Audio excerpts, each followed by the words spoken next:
հայոց բանակի կազմավորմանը։ 33-ամյա մեր բանակը, երբ ծնվեց, ռանչպարը, գիտնականը, շինարանը, բանվորը, ոստիկանը, բոլորը իրենց ձևերով, իրենց հնարավորությամբ, իրենց կարողությամբ նեցուկ դարձան բանակին։ Այնպես արեցին, որ բանակը հզորանա, որ երբ նորածինը ծնվում է, նրան օգնում են բժիշկը, բուժքույրը, նրան բարուրում են, հետո լողացնում բարկում ու տալիս են մայրիկին, որ կիրակրի։ Իսկ երբ ծնվեց բանակը, իմ թվարկած մարդիկ, ռանչպարը,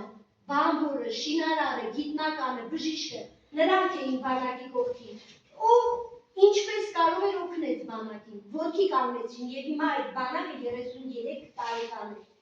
Փառք ու պատիվ մեր հայոց բանակին, փառք ու պատիվ մեր հայրենիքին, որ ունեցել է